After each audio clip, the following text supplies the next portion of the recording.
Welcome to Resilience Plus Rise, the podcast where resilience is not just a concept but a lived experience. I'm your host, Thomas Scaria, a resilience coach, a ultra marathoner, and a relentless believer in the human spirit's ability to rise. This podcast is a companion to my book, Resilience Plus Rise 26.2 Transformative Miles to Unleash Your Marathon of Life Mindset. Each episode is a raw, unfiltered dive into the stories of those who have faced life's hardest battles and emerged stronger. Today's guest, less than a decade back, she found herself in one of the darkest chapters of her life. After 17 plus years of marriage, it ended. And what happens? Of course, felt completely lost, broken, and uncertain about the future. The statement she says is that the woman I thought I seemed to vanish overnight. But as I tell time and again, from our deepest of wounds comes the biggest of our purpose. Mhm. I would like you to be introduced to Nicole Bright. She's a dedicated mother of two, an author, a motivational speaker, and a certified life coach. And when I'm talking about coach, get this, she's a divorce coach. What I mean by saying that is that she specializes in helping her clients to heal from divorce. She harbors a passion for personal growth, and she began her life coaching practice to encourage and uplift women of all ages. Her goal is to help clients flourish by guiding them towards productive and goal oriented lives. Nicole, welcome to Resilience Plus Rise, the podcast. Thank you. Thank you. That was beautiful. I appreciate that introduction. Thank you, Thomas. Thank you. So, as I mentioned a few minutes earlier, from our deepest of wound comes our deepest of purpose, or from our wounds comes shines the brightest of light. Yeah. And if you're allowed to tell what happened and what led you to the person that you are. Okay. Well, um, I guess I want to start with I was very young when I got married. I was 22. Hmm. And to me that was old because I was in a church where women they got married at 18 right out of high school and Okay. so at 22, I was like, "Oh my gosh, this is so old. I have to really catch up." And and so I got married and I didn't realize at the time that I had such low self-esteem. Okay. And so my low self-esteem attracted a certain kind of person where I didn't feel like I could take control of my own life. I needed someone to run my life. I didn't Hmm. think I had the know it all to do that. And so what happened is I just became in this toxic relationship where it was control. And, when you start off in a marriage, you always have your boundaries where you should have your boundaries. And I Hmm. had two boundaries: no hitting and no cheating. And so they were like drawn in the sand, I felt like, because as the wind would come and blow those boundaries away, I would still continue to stay. And so on March the 20th, 2018, I got a phone call that just blew my life up. And by April the 18th, a month later, I was out of the marital home. I took nothing with me. I would never ever tell any of my clients to leave and not take anything with them. But that's what essentially I did because I didn't even usually work a lot outside of the home, but I happened to have a gainful employment at that time. So I was able to do it and I didn't even have a vehicle. So on the weekends I would work and start sharing my kids. And it was just so painful because at that time I was already a coach, but I was coaching people that were just like me at that time, that were married, had families, trying to balance everything. And so the clients that I did have, of course I didn't take them with me because I was getting a divorce. So, everybody was questioning, oh my goodness, the life coach is getting a divorce. Oh, what's going on, And I felt really, really destroyed, and I felt like nothing, I felt ashamed. I felt like nothing was going right. And so I didn't feel like I could help anybody at that time anyways. Hmm. So it took me about a year and a half to resurrect from that situation. And I remember someone telling me, oh my gosh, you're doing so well. And so I figured out it was the coach in me, but she was always there. And so Okay. I configured a whole program to help people come through what I had just come through. And so it just made a greater me. And so then I went ahead and focused on helping people recover from divorce. And I remember it was just such a great weight because it gave me purpose through the pain. Hmm. So I knew that was one of the reasons I went through what I went through, is to help other people. And it has not been anything like that within my life since then, or, before then. And so this is just like my great passion, because I am who I needed at that time. And I stand in the gap for my clients when I speak, because I'm a transformational speaker. When I speak, I like to be a bridge, taking them from one place to another. And I don't know, I do really, am really grateful to take those lemons and make lemonade, as they say. So that's what happened to me. And I've built up so much, including my self-esteem and my confidence, and fell in love with myself and was committed to being who I needed to be, because I had two children at the time. And I just recently made a post that said my kids were walking away on this picture. I was taking a picture of them. I don't think they wanted to take that picture, but I took a picture of them. And when I posted it, I said, Sarah was 12 and Stephen was 5 when their parents decided to break up. And I was so worried about them at the time.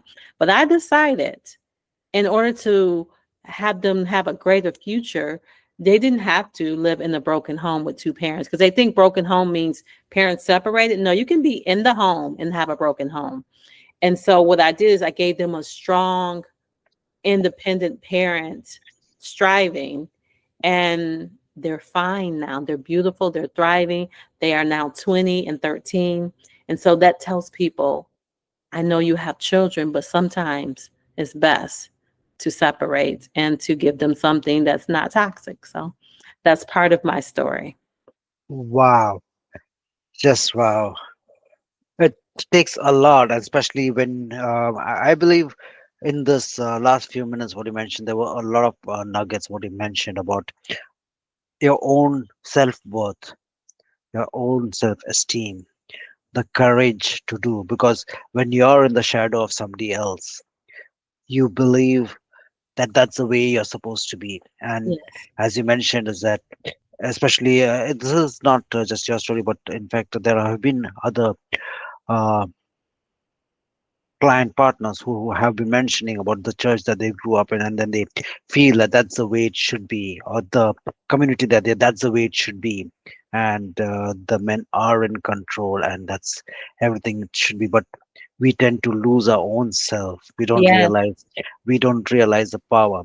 But there was one element which you mentioned, and I think so that is the power which gets into a lot of elements, is that when we learn to love ourselves. You mentioned you learn to love yourself, and Yeah. that's when I think so most of the walls would have broken down about your own power, the power within. Yes. Yes. Yes. The power within is so strong, because when you love yourself, you won't allow people to do certain things to you. Hmm. Just I always use this technique with my clients when they're putting themselves on the back burner and they're giving themselves really bad advice. I said, what would you tell a loved one? What would you tell your best friend, your only child? Would you tell them to do and say the things you're doing and saying? And they think about it, because when you put somebody else in that space, then you are like, no, I wouldn't, because that's the element of love.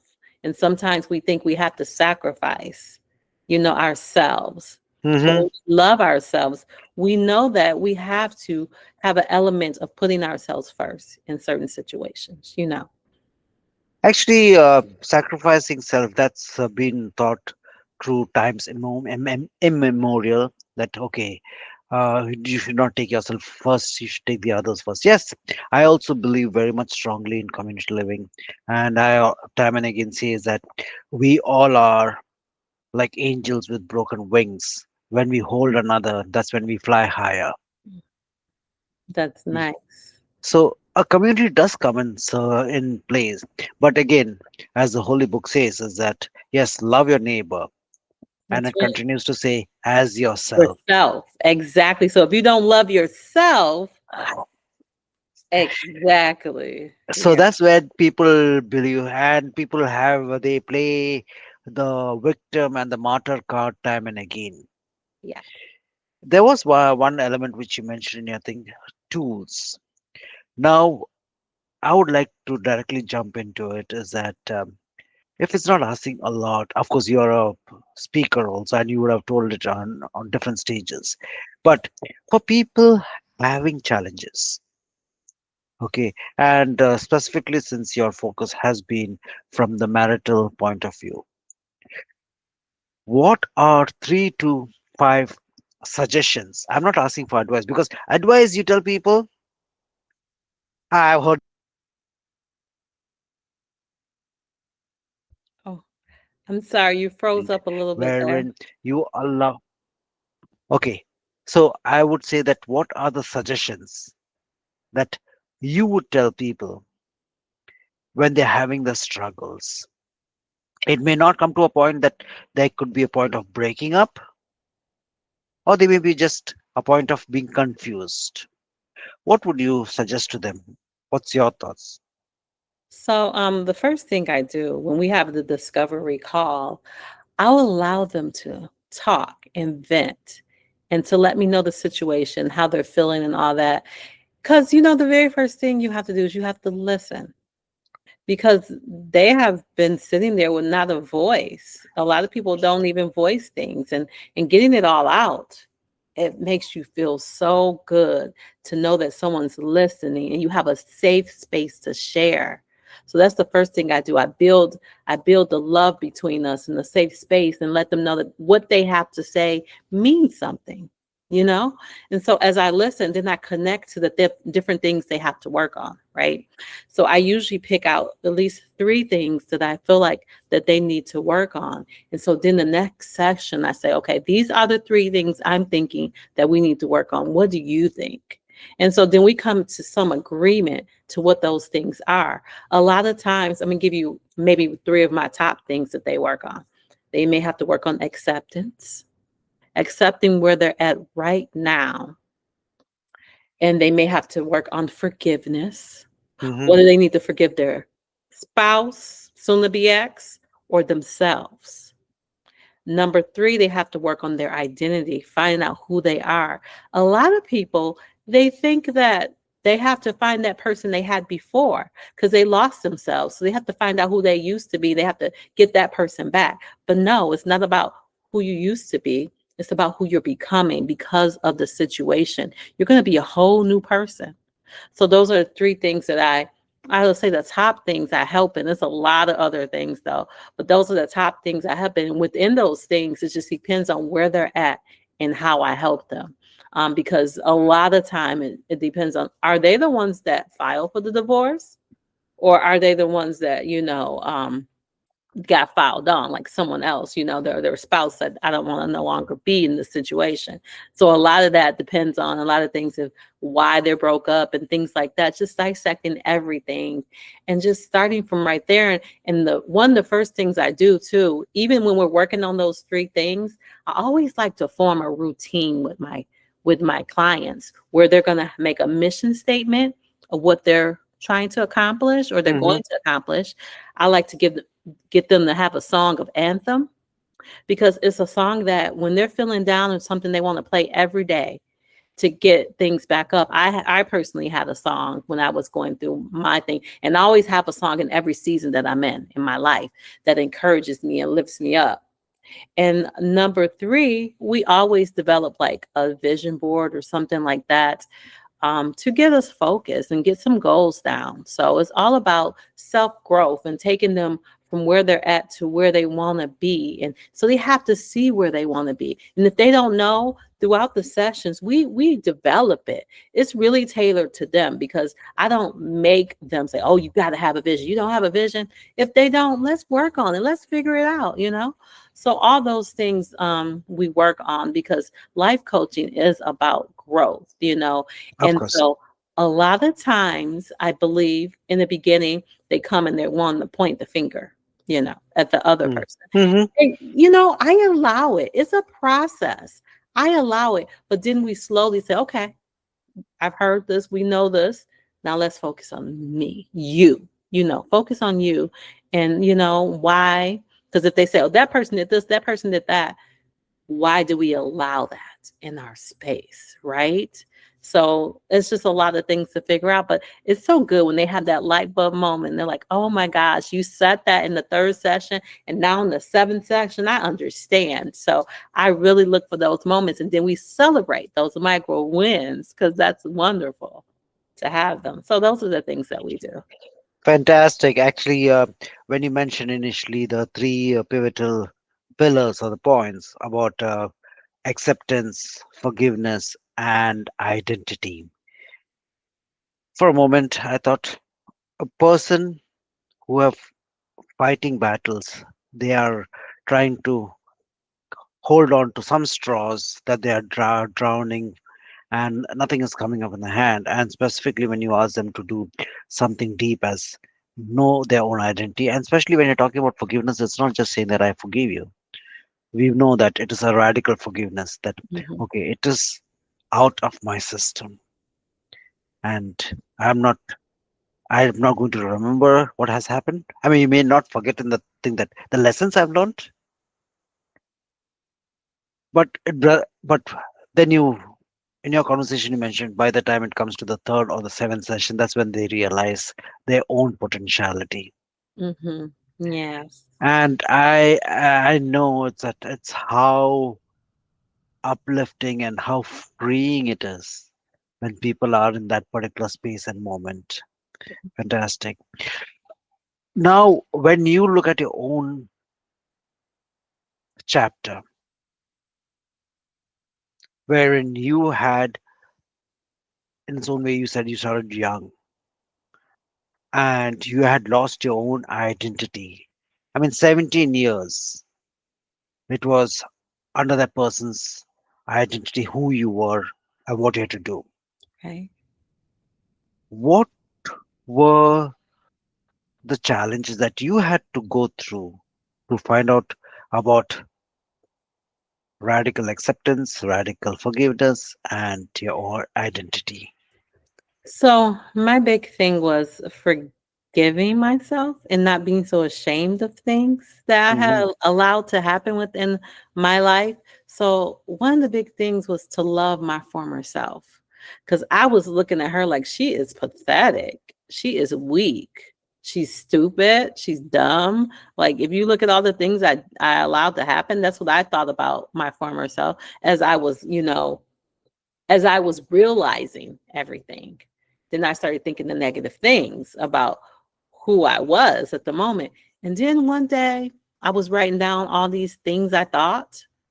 And I said, but some of these things may be true, but Okay. this is also true. She was resilient. She endured all this, and she did it because she wanted to keep her family together. She had a purpose. She was strong because she was able to allow some things to happen. You know what I'm saying? It's like it's not all negative. So I had to see the light in the darkness at that moment, and understand why she allowed these things, and connect with that person, because I would never be who I am right now if it wasn't for her. And I know we're the same person, but are we really? You know what I'm saying? So I embrace that time in my life, and I see that time in my life for a reason. I have built on it. So that's one of the ways I've started loving myself. And I had to uncover all the low self-esteem and trace it back to where it was, and where I picked it up, and where I just built on it. So I had to do a lot of self work. And I learned things that happened in my childhood that I didn't even think about why that the dot to dot to dot. As a kid, you make dot to dots, Yes. and then a picture emerges. So when I started connecting the dots of my life, I seen this picture to why I was at the place I was at. And that's another thing I can do with clients, connect the dots, to why this big event made this event. Because I remember I had this memory even in my marriage. And it was this memory, it was a horrible memory, something that had happened. It just shook me to the core. And Hmm. and it's not like it wasn't other things that were not good. So I was like, why is this memory coming back up in my head? And so I learned that was the moment I decided to give my voice away.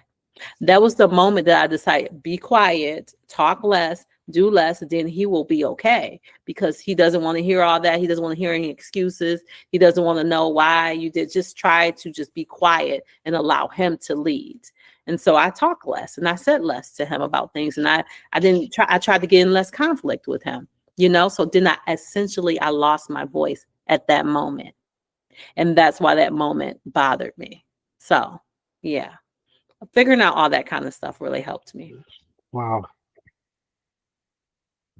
What are the now that you are in a space wherein you are influencing people to make the better life choices on how to regrow their own self-worth and their identity, etc.,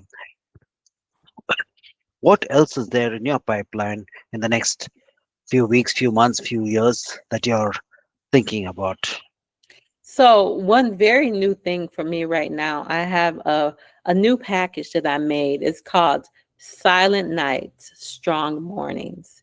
And it's to help people through the lonely season, because the lonely season is coming up. I think we think of the holidays as like celebrations, having fun, going to one point to another, just yay. But there are people that are newly going through divorce, newly having to share their children, you know. And even for me, when I first separated, I used to hang with his family more than my own. And so that was gone. So you have a new reality during the holiday season. So that's my newest thing, where I'm allowing that package to come for fruition in the holiday season. And I'm actually next year also having 3 different summits. So my first summit is Wow, going to talk about separation, because where I'm living in North Carolina, you have to be separated for a whole year before you can even file for divorce. So it's for that person there that has to wait that amount of time.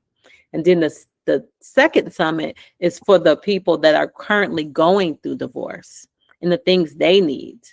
And then the third summit is for those post divorce after it's over. So each one of those summits are going to give you tools to help you in that state. I'll have maybe a divorce attorney, um, someone that will help you with your finances, someone will help you with insurance, maybe a coach, a health and wellness coach, things like that, depending on which stage you're in to help you. So, and then I will, of course, be speaking at each event. So that is my vision to help people, because I love coaching, but I love speaking as well, because okay, I'm able to reach more at once. And if they want more, of course, I'll do my one-on-one coaching. But I just love to speak into their lives, because maybe they just need that encouragement at that moment, and they can stand on that. They can go away and take it, and they'll be better for it. fantastic. That's amazing. And guys, I would be putting out Nicole's contact information in the comments below. Do reach out to her if you feel that there is a stirring. Do reach out to her if you feel that there is she has gone through the valleys and the ravines and she has seen what struggle is all about. She can understand your language in some way or the other. Mhm. So if you're in that space of hurting, reach out. And in this last 20 to 25 minutes, we have just seen what through her coaching and speaking, Nicole helps individuals to rebuild their lives. It was very, very much clear in her conversation that her purpose is to empower people to become the best selves. Yeah. Just before we leave, Nicole, is there anything else as the last parting thought that you would like to tell the audience? I want to say no matter what space you're in, there's always room for improvement and growth. And my big thing beyond the divorce too is for people to find their purpose in life and for them to stand there in it, because life is always better when you're going in your passion and you're living in your passion and you're working in your purpose and you have a vision no matter what's going on in your life. When you wake up and you have a reason for getting up that empowers you and makes you feel so good. So I encourage everyone out there to find a purpose. And I also help with that kind of thing too. So I just encourage everybody to do that, because I just think we just sometimes we are robots going from one place to another and don't even know, but we are all put here for a purpose, and there's power in your purpose. Beautiful. I think so. The fact that you got a reason to wake up, and you just mentioned, I rephrase it as there are times wherein we forget that life is not just for existing, but it's for living. Yes, yes, yes. I love A- that. And when we do that, that's when we realize there is something about us. There's a reason why we are on this earth. Yes, Why there is a purpose, and that makes a difference. That does. makes a difference not only to you, but also may to your future generation also, and maybe to Yeah. the community around. Yes. And stand up, be tall, be resilient, and see where life takes you. Anyway, Nicole, with this, I conclude today's conversation. Thank you so very much for your space and time, and all the best, and have a beautiful season. Thank you.